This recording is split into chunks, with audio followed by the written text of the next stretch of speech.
Hi, I'm Sabine Schoenberg. We're here at the Greenwich House, and there's so many new cool products coming to the scene all the time that I invited Christopher Mose, my producer, to sort of chat with me and go through some of this really newsworthy new stuff.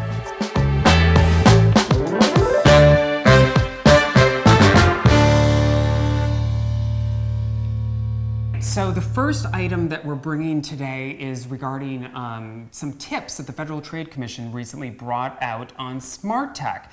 It's a complicated area, and I think that some consumers are really hesitant to get involved here.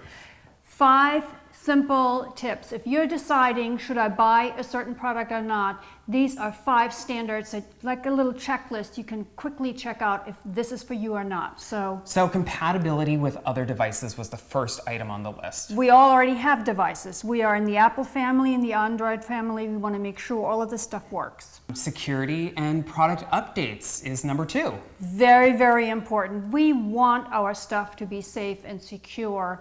And of course, whatever you buy needs to grow with us. Technology is rapidly changing all the time. You need upgrades, and they need to be also safety-based updates, for sure. So the third item on their list was ease of setup. Here at the Greenwich House, we benefited from an integrator that came in and installed a great Crestron home automation system. But it can be a little bit difficult if you're doing this DIY.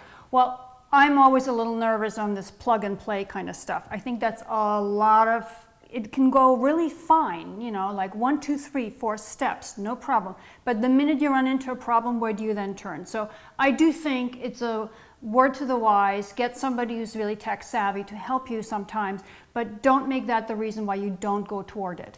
Excellent. And number 4 was a security consideration dealing with default settings out of the box. Remember the old garage door openers? Remember that one. 1, 2, 3, 4. You don't want to stay with it. Same thing in the tech device spaces. So the final and 5th item was, can you still use the device if a manufacturer stops providing updates or support? A really important consideration. Very big, and that's a direct lesson from one of the smart refrigerators early on, because they were produced, they were expensive, $6,000, and all of a sudden there were security breaches to email accounts, for example, and then the manufacturer scrapped the whole support system altogether. And you don't want to be left hanging with an expensive smart device that's no longer useful. Exactly, and that's exactly what happened there, so the Trade Commission is very wise to put that on the list. Excellent. So next up, indoor air quality monitors. This is something that we're seeing pop up a lot in the last couple weeks, especially. But there's a lot of new devices coming into the market here. Yeah, well, I am passionate about this, as you know. We installed a whole Zender ERV fresh air system here at the Greenwich House. I think it is really something that we need to pay attention to. Any home renovation anybody probably does today has some form of upgraded insulation attached. And that basically means you seal in all the toxins in your house further and further. And think about that. All the cleaners we use, off-gassing, and that may come from new furniture that you buy, etc. There are probably more toxins in our home than we even know about. And an interesting evolution for these is how they'll actually connect and integrate with the systems that are purifying the air in our homes. Very true.